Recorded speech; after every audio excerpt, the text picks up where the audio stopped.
Hey, everybody.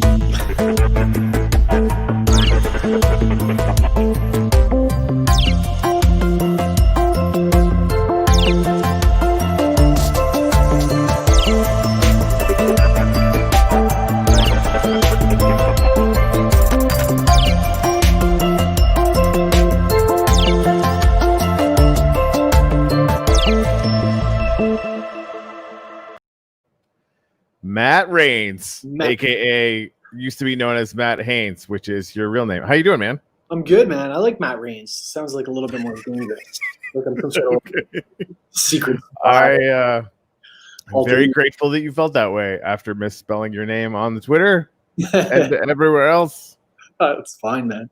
Whatever. It's in a name anyway. What does a name mean? Right? Yeah. Yeah. You call me whatever you want. Especially now that it's Matt Rains, international man of mystery and damage. Yeah. It sounds like it sounds badass. It sounds like it's a spy name. You know what I mean? Like it's like I'm doing stuff. This is important. I'm going places. It's amazing how much you can change with a letter. Yeah, it is, man. What have you been up to? Well, so Chirp's been open for a week, maybe a week and a bit. Yeah. Broke had a bunch of stuff that was broken. We got most of that fixed. Now we're into some early enhancements. And we're trying to figure out which cryptocurrency to integrate first. I'll kind of dust mine, which is going to be kind of interesting. I actually wanted to share with you. We actually have a sponsor for this show now. Would you like to see the sponsor video? Yeah, it's very professionally done. This is like high level shit. All right, check this out. All right.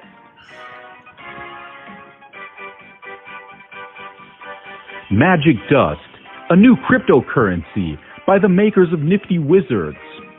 If you don't trust me, trust Joe from Cincinnati. Hey guys, I just started mining dust, and you know what? I really like it. It's super cool, and all my friends like me better now. Listen to Bobby from Kentucky. You know, I really like dust because at first I thought it was crack. At first I thought it was cocaine, and now I know that it's not, and it made it a little bit more boring, but actually I'm still doing it, and I gotta say I'm totally happy.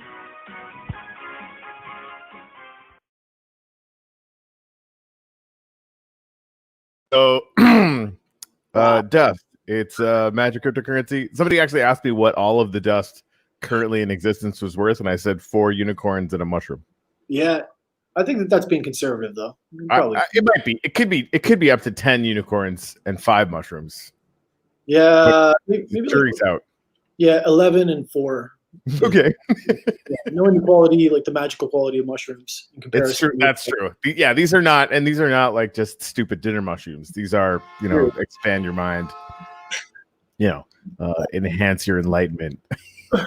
Yeah, man, they're doing some really cool things with mushrooms and different other drugs in terms of actual like growth healing and some of the things happening. Like it's interesting to find that some of the like newest age ways to actually like not just mask but heal are coming from these things that are psychedelic drugs that we've been doing for thousands of years since like the beginning of time. It's pretty cool. I love that.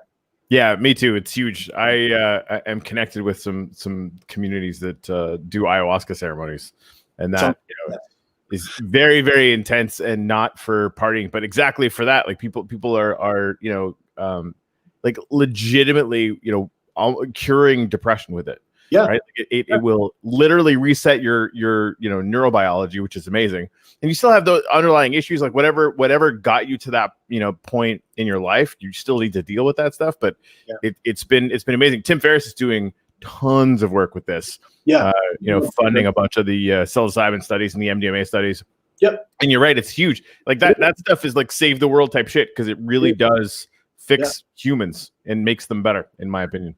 Ayahuasca, I've been doing a ton of research on with my lovely girl, and it's something that we plan on doing in the near future because I hear like it's not like you said, it's not like the kind of thing as I understand that you're not going there to get high, you're not going there to have a good time, you're going there to shit your pants and throw up. But it's kind of like I'm sorry, but No, dude, like for the record, I have a lot more experience with this than I'm letting on, and that was Yeah. entirely that was allegedly my first experience entirely. But it's seriously like it's if Yeah. psilocybin is like a really big foothill, Yep. ayahuasca's Mount Everest.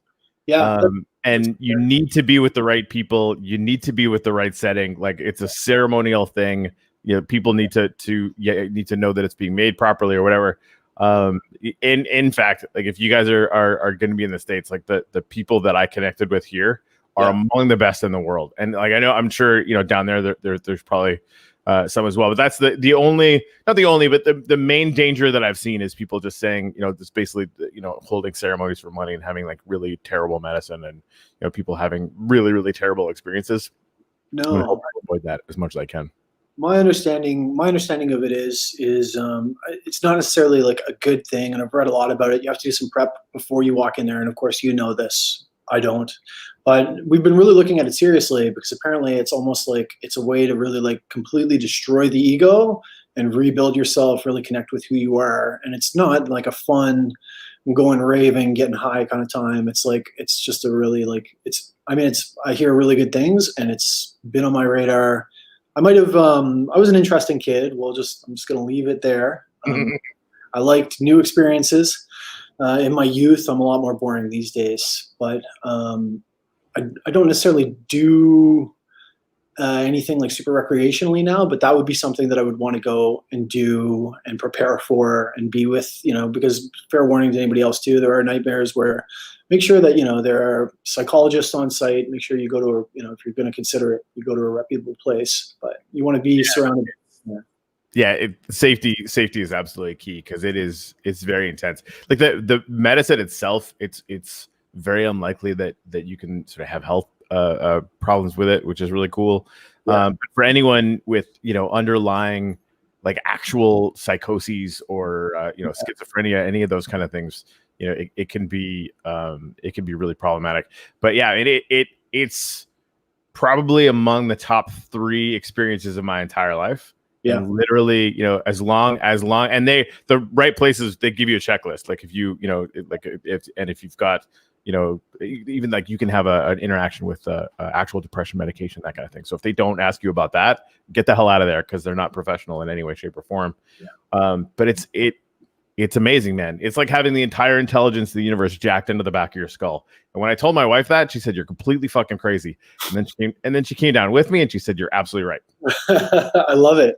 Like, I don't want to get too far in the weeds on this, but like, I do like talking about this stuff. I was actually talking about in Crypto Society, which we'll get into in a little bit here, yesterday. And I was talking about the fact that like, we really don't know anything about anything. We fill the gaps in with this information that makes us feel good, because not knowing things is scary. Like it's not a fun place to be. It's not cool. Right. Like, but if not knowing things is like, it's scary, but we really know so little. I mean, sure, we've learned a lot, but we really know so little about the way that our universe works, what we actually are, where we came from, how the brain works, what is the soul, what is intelligence, what is the mind.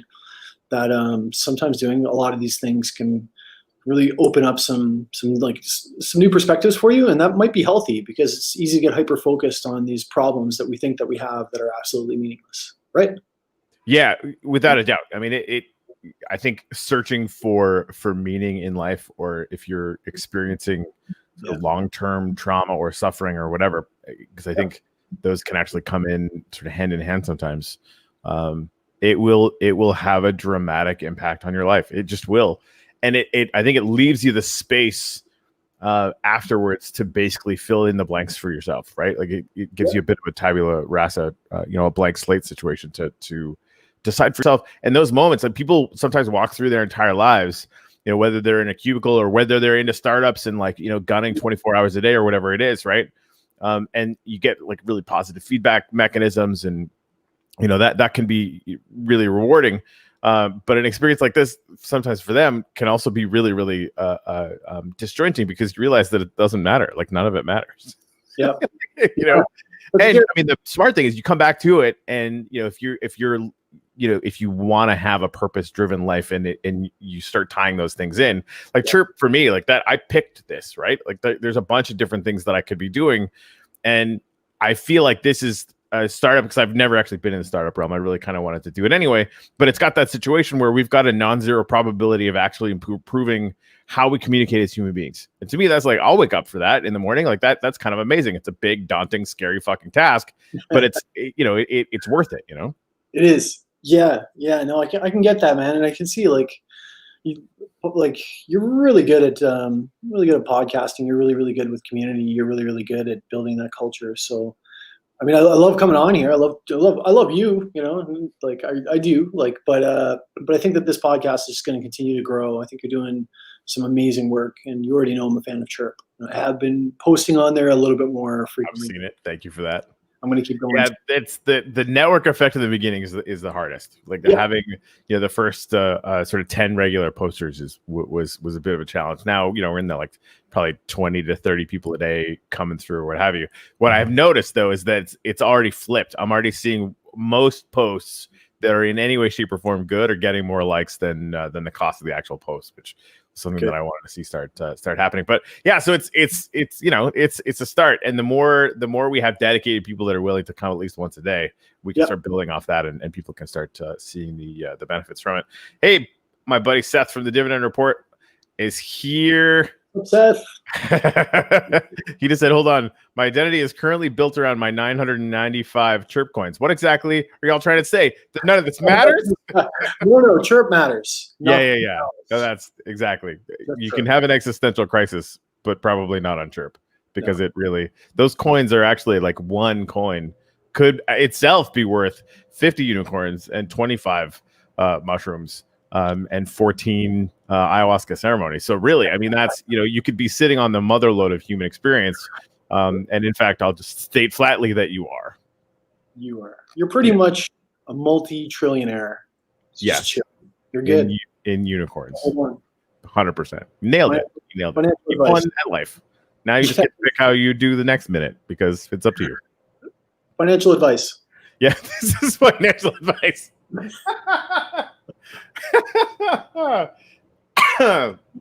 By the way, I still have some of those NFTs. If anybody wants an NFT of me, Matt, and Brad in our last episode, where we basically should have titled the episode "This is giving financial advice," but except no. That shit was funny. I love Brad, man. What a cool dude. I turned some of the people in Crypto Society onto his indicator. They love it. It's like good. Yeah, it's really, really useful. It's super cool. Material indicators. Brad Nickel, go check that out. It's if you're into BTC trading, it's a pretty helpful tool. It's cool. They're about to launch a whole bunch of really awesome stuff. They're I think it's 3 comma. They're going to start automating the trades, which could get completely and totally out of hand. But it's like, that Wall Street's been high frequency trading for a long time. It's about time that somebody, offers that to people in the cryptocurrency space. Yeah, cryptocurrency, and that's probably like a theme that will develop here. It's just largely, I mean, I guess the rest of the world is, but largely about asymmetric information, right? It's just about who has the most knowledge in all the right areas. And I think that Brad's tool helps kind of like level that playing field a little bit, because it's not something that's really like been available to kind of traditional traders or traditional investors. So I think the less asymmetric information, probably the less opportunity to make money, but at the same time, the more the playing field is leveled. Well, the reward is probably shared amongst a greater amount of people, which is probably proportionate. Yeah, I think that's probably in and of how it ends up panning out for sure. So tell me about this crypto society. Yeah, man. Basically like Skull and Bones and like secret stuff, or we do stuff. No, man. Like basically, what it like started out as was I joined this group a little while ago, and I'm not like gonna throw shade at anybody. That's not what I'm here to do. That's not how I roll. But there's like a lot of gurus out there who claim like they know everything and they know all about crypto and they're gonna make you $1 million and they're gonna do this and they're gonna do that. And we're all kind of in this one group together where something along those lines was kind of occurring. There's a lot of people out there who, and there was this VIP thing we had to pay into a substantial amount of money for a lot of people. And and really, like, a couple of things happened. It seemed like there might have been some manipulation at the time, or things changing, like, somebody making a call to sell this, and then all of a sudden a bunch of buys showed up, just some kind of like sketchy, weird things. So the people who had been in the group for a long time before broke off. There was this guy, he's charging for these things called gems, and gems are like undiscovered new projects that are coming up that you want to buy to get a high multiplier on your money. So they started this new group called Crypto Society, and it started off pretty small at first. There was just a few of us, and it quickly started escalating. They recently made it public, and the whole like ethos about the group is really not like, it's a free place to go and get intelligence. Like, you're not paying anybody for it. You have a bunch of people in there who are really good natured with a combination of different skills, technical analysis, good fundamental analysis. And they're just helping each other out, because that's how it should fucking be, man. Like, people should just help each other out. So it's like, it's a place where you can come to gather hive intelligence with a bunch of good people. There's no charge, there's no cost, where you can bounce ideas off of people. And we have some really, really smart people in that group. I'm talking like fund managers, incredibly successful, high frequency traders. We have a lot of new people too. So it's like, we have a lot of guys who are really heavily into fundamental investing and have like literally full teams that are scouring the internet for some of these new people. Yeah, it's cool, man. And mostly it's a good bunch of people who are not trying to screw you. They don't have any ulterior motives. It's just about a place where you can go and crowdsource information, give your input, learn about technical analysis, learn about fundamental analysis, and have them and feel like you can be there and not have to pay any money for that. That's cool, man. Did you want to give the link out? Definitely, I will. I'm on my Mac right now, which has not been behaving. So I'm just going to try to see if I can grab it here. I use my Mac to record some of these podcasts, and I have a couple of PCs that I use, which has like my whole setup on it whenever I'm working. So I will drop it in there. Are you in there yet? You are in there. I think so. Yeah, you are. Let me see I'll see if I can grab it here. But if you can't find it, I think I got into one that wasn't the right one. Yeah, there's probably a few. I'll make sure I put up the right link. But I guess like what it really boils down to, man, is that if you give people an opportunity to take your money, they're going to take it. And for like a lot of new investors who are getting into the space, there are a lot of people who are ready to take your money, and they don't necessarily know any more than you do. And I think like information in the age that we're in should be something that should be free. I think that people should, you should be able to create a community where you can find people who are cool, who you enjoy, chatting with or being around, where people just have the right intentions. Like, is that so wrong? Is that, and there's a ton of people out there who are trying to take your money, trying to claim that they're the next messiah or God in fundamental investing or in trading investing. They just don't provide any value. And honestly, a lot of the times they are telling you to do things that are going to make you lose a lot of money for their own best interest while you're paying them money. So why not just find a place where you can hang out with a bunch of smart people who are cool and funny and have the right intentions. Absolutely. So I think I threw out, it's the Crypto Society with 2 Y's at the end, right? I believe so. Yeah. I'm trying to pull it up here. Just see if I can find it. And we do a lot of really, really cool things in there. There's a giveaway going on right now where all of the admins can donate, and we draw somebody from, you're in there. Yeah. And we draw somebody once a week where people actually win money just for being inside of there. I guess like it's a place where you can like, where new people can come to like get educated about the space, can ask questions without feeling stupid, and learn mostly, right? Because technical analysis can be pretty complicated, and you can like throw fish at people even if you're the best in the world at technical analysis and finding some of these projects. You're the best in the world at fundamental analysis. If like Crypto Society, Casper, what's up, buddy? Even if even if you're like if you're just learning, like it's better to learn how to do these things. It's better to be in a group environment where you can hang out with people who are willing to teach you. You're not going to see anybody there say like Bitcoin is going to hit X amount by X date, because it's a pile of shit. Nobody can predict that stuff, right? Right. So it's a place that you go to bounce ideas off of each other, and nobody's trying to screw you out of your money, which is prevalent in a lot of these groups right now. It really is. Yeah, absolutely. Yeah, and cool people, man. There's a bunch of things going on in the background, which I probably shouldn't talk about, but just like good people with good attitudes, trying to help each other out. There's so many people I'd love to give a shout out to from this group, because there's some really, really talented people. But we have fun. We kind of invest in projects together, and basically make money together, help each other out with advice, educate people who are new, and all those fun things, man. Because investing it's an asymmetric information war. So if you can kind of like crowdsource that info, and you can become like a hive of information where you have a bunch of bright people and just like overall just a bunch of cool people hanging out, working together, then I think that's a good thing, man. And I think that you shouldn't have to pay for that. You know what I mean? Like, I just don't think that. Yeah. Well, and it really does start to, it makes sense to definitely, at least historically anyway, to collect information and then charge people for it, right? Like that's sort of been the old model. But I like what you guys are doing more, because especially in the cryptocurrency space where it's sort of easy to, find people that are just getting into investing, that have no sort of sound principles for fundamental analysis or even technical analysis. Exactly. Right. And then, and you just hate to see people like that getting taken advantage of. That's why I freaking love you back. And, people like Brad as well, who are thinking in the same way that I am. Like, as far as, and we were talking about this, and we were like, we're giving financial advice. I'm telling you, that NFT is my favorite thing that I've made. And it's so dumb, but I love it. Anyway, in fact, if somebody throws in their Wax account, I'll give a few of those away. If anybody comments their Wax account, I'll give some of those NFTs away.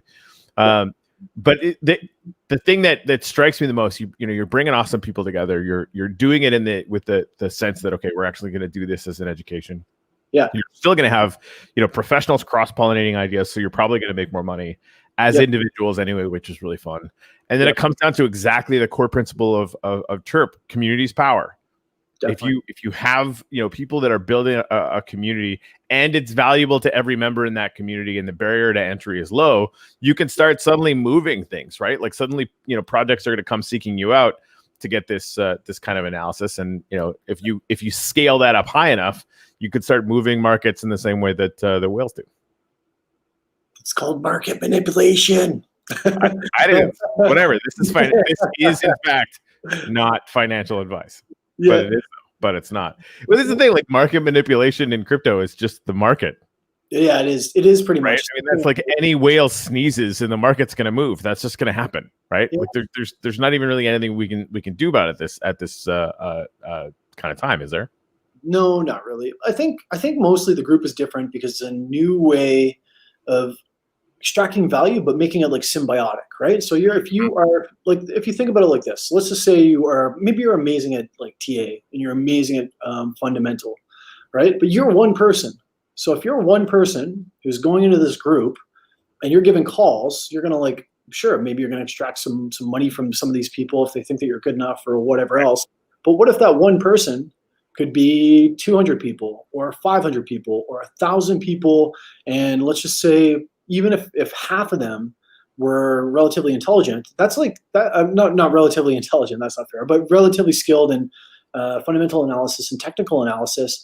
You now have 500 of you scouring the internet for the latest and greatest, and everybody works together. And there's more pie for everybody. So it's like it is symbiotic, but it's almost as selfish in its design as it is trying to extract a bunch of money as one person, because in essence you're getting the highest level of market penetration, you're getting the highest level of market feedback, and that collective hive intelligence is returning the value that you would have been putting out otherwise, right? I mean, if you look at BlackRock, like that, it's basically a higher version, which of course is the largest hedge fund on the earth. Like they're basically doing a large, 18 PhDs to a person version of that, but that's still what it is, right? Like, everybody's getting into a room, you're capable of red teaming things and picking things apart with people different perspectives. And those principles end up leading like the hive mind, hive results that you're talking about are real. Like that's just legit. So the people that are in that group are going to have the capacity to find themselves in a really, really awesome position. And again, that's not to say that every call that comes out of there is going to be accurate. That's not trading. That's not how any of this stuff works, right? For anybody who's new with that, like that, anyone telling you they can do that is just wrong. But then I'm sure you could also have really awesome conversations about how to do, risk analysis and positioning yourself so that you can, trade in this crazy market, but with some comfort, with some ability to weather the crazy ups and downs of it. Yeah, and I think like you can get paralysis by analysis from like over information, but yeah, I think that there's something to be said by like doing a sound check. We have like some guys in there who are literally like hedge fund managers who are amazing with FA, and they'll say, "Hey, look, I found this. Can I bounce it off you guys?" And 3 guys will take that, and they'll go in and they'll do some research. Somebody will like maybe just chase an avenue that person hasn't seen before. And they come back and maybe that changes their perspective, or especially we have some phenomenal, like top-notch TA guys. And this is like how they live. This is how they make their money, and they do it successfully. But having like a soundboard to be able to go out there and just check yourself I think it's a really good thing, man. That hive intelligence, like everybody doubts it. And if you are doing it for the right reasons, and if you're really trying to create a platform and a place where people can get educated and where you can exchange information, you're getting a return on your money. Like you're getting a return on the effort that you're putting out there, because there's just 500 versions or 200 versions or 1,000 versions of you running around doing the same work. We do that. We take time.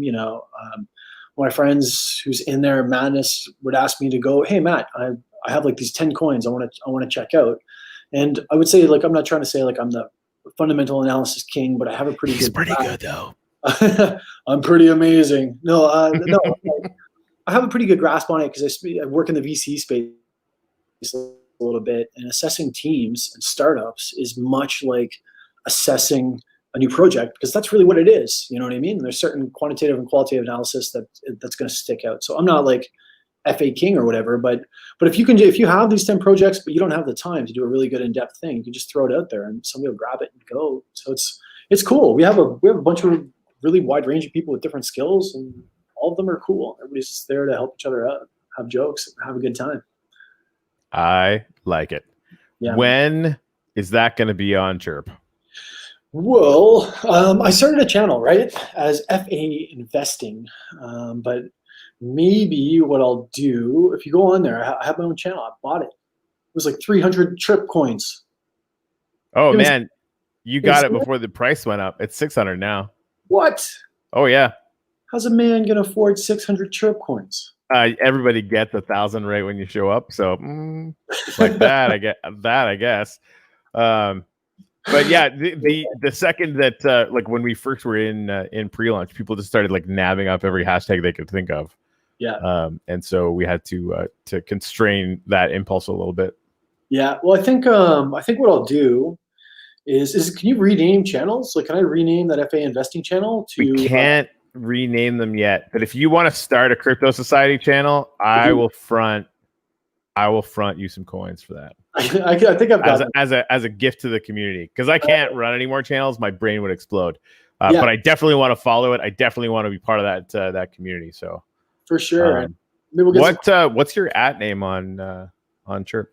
I don't know. I have this weird thing. I'm always like, I define myself by my location and the word crypto. So I'm like, I don't know. I think it's @CostaCrypto. I think like that's I keep that pretty consistent. Let me just take a look here. I keep that pretty consistent over. I don't know what. Yeah. It's CostaCrypto. You're good. Yeah, like that. Just that was like my YouTubing thing back in the day when I kind of started YouTubing a little bit, and it's just it's stuck with me. So I'm in Costa Rica. Right. I do crypto. Yeah. All right. So I just sent you a fairly fat stack of coins. So should you decide to make the Crypto Society channel, you'll still have lots of coins left. Consider it done, buddy. 100%. Awesome sauce. So, what's going on with you guys? What's going on with Chirp? What are the next moves here? So we've got a list of feature requests, 18,000 miles long. One of the biggest that we got that was the most consistent, it's not really a big deal, but it's sort of oddly become an outsized cool little thing. You couldn't multi-like on the comments, right? So if somebody posts, you can like, maul down on the like button, which of course is sending people a coin every single time you like it or whatever, which is an oddly satisfying experience. Then you get into the comments, and for some reason it was only set to like it once, and people got people really want to do the multi-like thing in the comments. So we're getting that fixed relatively quickly. Nice. There's just a bunch of different things like moderator controls for channels that is on the board. Fixing up the channels display along the side, just because there's so many channels now that it's getting a little bit unwieldy. All of that, however, is taking a back seat to turning the entire platform and or channels into basically dust mines. Nice. So people are going to be able to earn some kind of cryptocurrency in different channels. And we're also talking to Telos right now about having them front some Telos tokens, so that if you're actually communicating inside the Telos channel specifically, it'll just automatically be sending you little micropayments of Telos for every single little bit of engagement. So with that, I think there could then be 100 projects right behind the door that would really love to have a channel where it was basically an inflation vector for them, directly coincided with the development of community and engagement and all that kind of stuff. So that's our primary focus right now, getting a couple of test versions of that up and running, and getting that crypto out to the community, and then we're going to get on the rest of that stuff. So I love it. That's kind of where we're at. It's cool. I love it. Love what you guys It is. And we got one person right now, legit. These NFTs that I made up are hilarious. Yep. We also have hats on because we were talking about making. I actually saw it. I saw some Chirp Titan hats. I saw it. I feel like a dick because I didn't actually get one from you. I meant to send you my account. I've just been like, man, I've been like super busy lately. But busy's good. Send me one. You should definitely own one for sure. I need one. Yeah, I saw them. Can you share it? Do you have it on the screen there? I could probably get it. Yeah, grab it. I want it's classic. I definitely want one. There's no doubt about it. I want one. I need one. On here. How many of these you're doing? Like one of these every single day, man? 2? So the maxims, I was doing one a day. I've taken a couple of days off on that. I've been trying to at least consider doing one of these every episode. Yeah. Which sometimes I don't have time for that either. But yeah, so basically just trying to consistently grinding out content in NFT anytime I can kind of think of it. So cool. The maximum one is kind of interesting, but yeah, check this out. Okay. We got it. I want to get Corey in here Brad in here for another podcast sometime soon too. Hell yeah. I think that would be great. So here it is. I am way too easily amused. Way too easily amused. I love it, buddy. I love it. People will that's the thing too. People will sell you things and they will tell you things. Anybody who tells you anything is a definite. I don't even care what it is. If it's in finance, if it's just any form of definite. Yep. Then something that's really obvious, I would ask questions about them. And I think that people don't do that enough. We don't question motives of other people enough. Yep, agreed. Yeah. Anyways, so yeah, anyone who drops their wax count in there, I'll fire you one of these NFTs, and you can lord it over your friends, because there very likely won't be very many of them. There's only 10 in existence right now, so there you go. That's the whole thing. It is. Indeed. So yeah, fire me your wax count. We'll send you. I think I still have mint 2 on this one, or I had that set up in a link that I sent over to you or whatever, because Brad was fast. He got mint number 1 because he got back to me, motherfucker. I know, buddy. I know. It's that's the only ball busting, because I know you genuinely are bothered by that. Please know that I am not. But if an opportunity to ball bust shows up, I'm gonna do it. I know. It's been a crazy space, man. I think and there's Nicole. Shout out to Nicole. Do it. Crypto Society channel. So these people, I'm telling you, man, you got to come and spend a little bit more time in there. I'll spend a little bit more time in Chirp. We're gonna do a time exchange. And you'll see, I like it.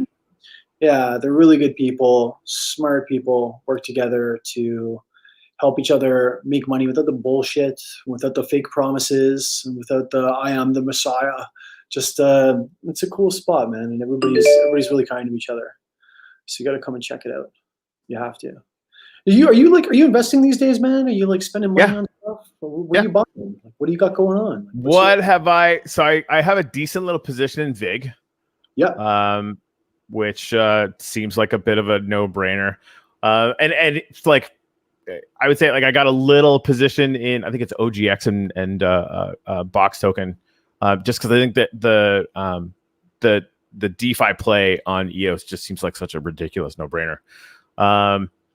The Proton stuff, I mean, they're going to be doing literally everything as a purpose-built solution. So I've got that's probably one of my bigger positions. I do have a hard and fast rule not to have any, as far as crypto is concerned, not to have more than 10% in any one position, just because you want to be, you want to spread your risk, because again, like nobody has any freaking clue whatsoever, how any of this stuff is going to go. But yeah, so that's, I would say that the most obvious play to me seems like when you get rid of the scalability problems with the Ethereum. And you start building on EOS where they're solving that. It's not like the CPU issue has gone away; it's still there. But on Proton, like because of the way that those guys work, literally everything is going to be about UX for them. So as a person coming in, and I think they're doing the whole feeless buying of crypto or whatever, straight into DeFi without any frickin' CPU. There's not going to be any fees. They're just going to handle all of that stuff proprietarily on their chain.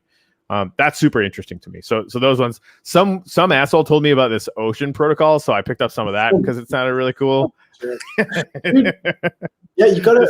Here's the thing. Look, I've worked in EOS since like the beginning, right? Like since the ICO, build projects, like been on teams, been a podcast wannabe kind of type deal, and I love EOS, man. Like I'm building on EOS.io right now, but you got to also to really diversify and really take care of yourself. Start looking outside of EOS.io. I would really suggest you take a look at the Polkadot ecosystem, and that's like obviously I'm an ambassador for them, so it's not. Yeah, honestly, we should start a freaking dot mine in Chirp. Yeah, I'm not scared. Let's look it up. I just think that it's better to protect yourself by having a look across all ecosystems. Without a doubt, I'm definitely too heavily invested in EOS.io for sure. Yeah, so I think I probably still am too, to be honest with you, just with a lot of my stuff from different projects that I've worked on and things that I've done. But there's some really cool stuff, man. Like some like blockchain is starting to wake up. Enterprise is really starting to get a look at some of this blockchain, and they're building some really interesting business to business use cases. You're seeing like a lot of partnerships with like AWS, Google Cloud, Microsoft, IBM, like really big VC companies. Like people are doing real things on blockchain now. It's not just like this abstract thing that you use to buy drugs anymore. It's like it's becoming a real thing. It's not anymore. It's not just dark web money anymore. Like people are doing big things with they really are, man. And that's like for me, that's where those are the use cases I really love. Things outside of that are really like business to business enterprise use case. Yeah.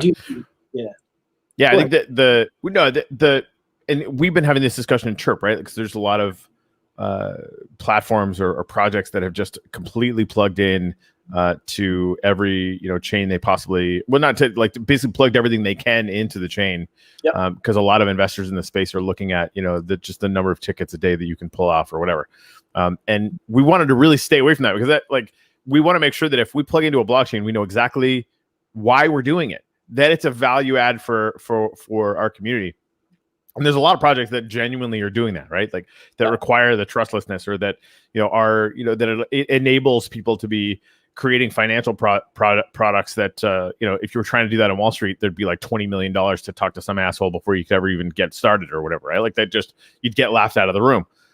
Whereas people can now do that for themselves, in what right now is the Wild West, but it won't be for long, right? Like the huge projects in this space could be running a bank house notes before too long, and doing business loans and doing a bunch of these other things that make up a huge swath of the world economy, but can be handled in a completely and totally decentralized way, which is really, I mean, that's unspeakably huge for the human race, right? They're, getting rid of the gatekeepers, I think it's going to unleash a ridiculous amount of innovation, and it's going to unleash a bunch of shitheads too. Like, we know this is going to happen, which is why I love that with crypto society, especially, like, there can be people like you in there saying, listen, like, it's all fun and games until, some asshole decides to sell sushi and it goes from $1,000 to $1 or whatever, right? Like, whatever nonsense words you can come up with in 2020, it's going to happen like that. We already know this is going to happen.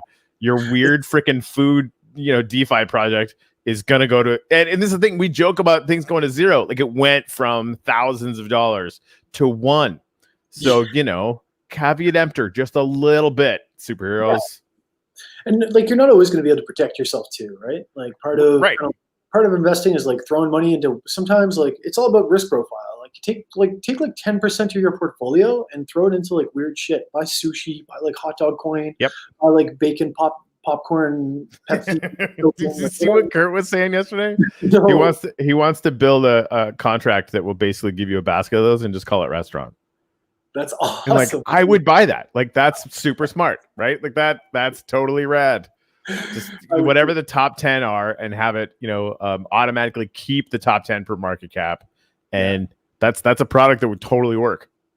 It actually would be incredibly popular, I think. Like, because like, I mean, some of these things do hit, right? Like, and that's the thing. Like, it's about spreading risk, and it's about being. Because some of these things are clear, obvious, like plain scams. And if you don't really have a lot of experience, you wouldn't really know the warning signs. Like, go to GitHub. You know what I mean? Do they have a line that says welcome? Like, and they're launching their product next week. Like, that's probably an issue. But like, sometimes you want to like allocate a certain percentage of your portfolio to like buy sushi scam token and like whatever else. Like, that's fine and that's cool. And there's a good chance that if you diversify wide enough, you're probably gonna hit on some stupid project that blows up 1,000x or whatever else. But you just need to assign a certain amount of like risk management, and you're gonna be okay.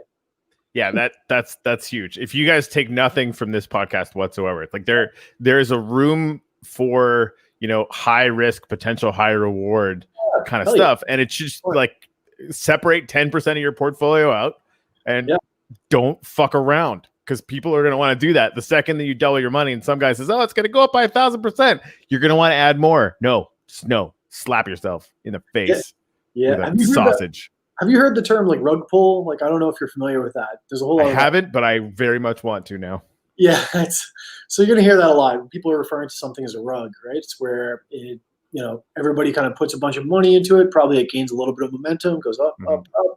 You get that kind of like investor fund. And there's a lot of like new people coming into the space, like getting wrecked. I'll invest in rug pulls, even knowing that the rug pulls, knowing the risks, but a lot of people won't. You know what I mean? And I'll kind of like treat it accordingly. Anything I'm putting in there, I'm looking at like, this is probably gone.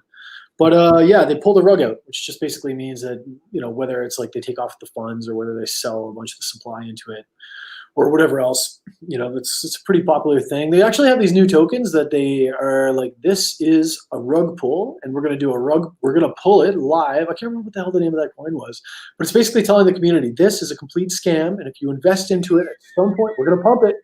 You don't know when we're going to pull out the rug, but we're going to.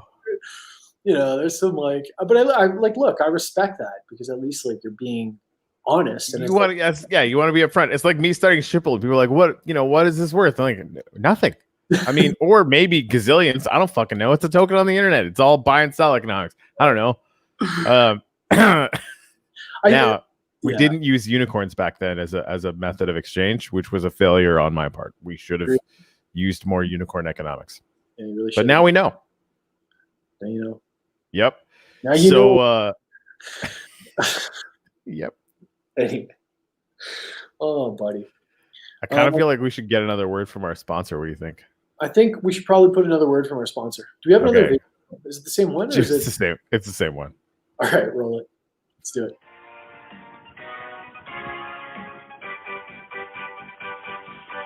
Magic Dust, a new cryptocurrency by the makers of Nifty Wizards. If you don't trust me, trust Joe from Cincinnati. Hey guys, I just started mining dust, and you know what? I really like it. It's super cool, and all my friends like me better now.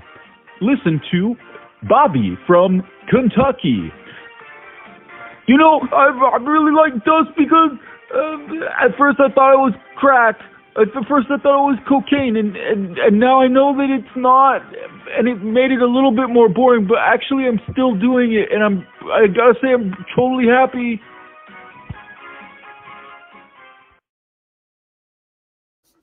Yeah, like Dust. It's worth something. something somewhere. Something. Like that's a pretty quality edit. Who did the voiceover for that? So you? That was Kurt. Was it really? Yeah, it's Kurt. He's been doing. He's got that because he's like stuck on this QVC or whatever the that market thing, and that's their music. Nice. And he's seriously like we were doing the dust auction. So last night, time is starting to blend together. Yeah. And we're doing a dust auction for NFTs, and he's kept like he's got it on his phone. He would just start playing it on there and just start like talking all excited, and you'd think it would get old and really dumb, but it doesn't either. It's just goofy. Just big man kids, essentially. Yep. Right? That's a bunch of dude bros playing with their stickers on the internet. That's exactly that. Yep. Anyway, huge welcome to my buddy Seth from the Dividend Report, who just hopped in to the Crypto Society there. You'll be in good company for sure. That's awesome, man. Yeah, we're happy to have people. Like it's just about and it's not too serious. We talk a lot of shit in there too. We have like a lot of fun and poke fun at each other, but it's like it's all chill, it's all civil. So it's not all like this is investing, this is business. People screwing around, having a good time, but giving good advice too, which is awesome. Like, yeah, it's fun. Awesome, man. All right, well, if you see this, go over to there. I'll say it out. It's t.me/Crypto Society with 2 Y's. Nice. At the end. So Definitely. there you go. Come in. Hop in there, and we'll get a Chirp channel set up for this community as well. And if anyone's listening to this, if you guys have a logo for Crypto Society or any very embarrassing pictures of Matt, I need them. You find those all over the internet, buddy. They are not hidden. They're not hidden. No. Whew. They're not. And then they got into the awkward conversation about the X-porn career. It was only for like a year or so. Don't make it weird. I mean, dude, you got to make your seed money somehow. Yeah, right. No. I mean, that's just the way it is. Anyways, dude, thanks so much for coming on again, and thanks for telling us all about Crypto Society. I'm excited that you guys are doing that. I'll be super excited when it's around there, and I'm gonna pin it to the top. I'm gonna spend some more time in here too, just because I think even just the idea that like I've been thinking I need to start establishing a dot position for a while. Diversifying outside of EOSIO is really, really smart. And like I've got like some of the majors, but I think getting into more of the spaces that have a chance to start taking over, I think is really, really cool. So yeah, awesome, man. Anything else you want to share with everybody before we break? No, man, nothing special. Just thanks for having me on. As always, I love it. I'd love to sit down sometime again with either yourself and Kurt or yourself and Brad, because that guy is a dude. Go check out Material Indicators, and definitely come into the channel. Check us out. We're happy to have you. Good people. We're not gurus, but we're definitely not bad. It's a good place to pick up some new tokens that have good kind of like fundamental analysis. What am I trying to say? Well, even like when you get in a room where the fundamental analysis people and the TA people, technical analysis people, are all hanging out together, and every once in a while they agree, that the power of that is pretty freaking crazy, right? Like you're going in to a very asymmetrical trade at that point with a huge edge, right? And again, all of this is statistical. None of this is certain. In fact, that's usually, I think, a good way to spot some a-hole who's pretending to be a guru. Exactly as Matt said, if anybody who's preaching certainty in this market is dead wrong, like they're just assume that they're completely wrong. If they're right, it'll only be luck. So it's cool that you guys are doing that and educating people on the way. I think that's just awesome. Definitely, man. I love what you guys are doing at Chirp. If anybody's watching from Crypto Society, go check out Chirp. I'm going to launch a little mini Crypto Society over there, and we'll work together. Corey, man, I love you. Thanks for having me on again. Love you back. We'll talk to you soon. You betcha, buddy. See you soon. Ciao.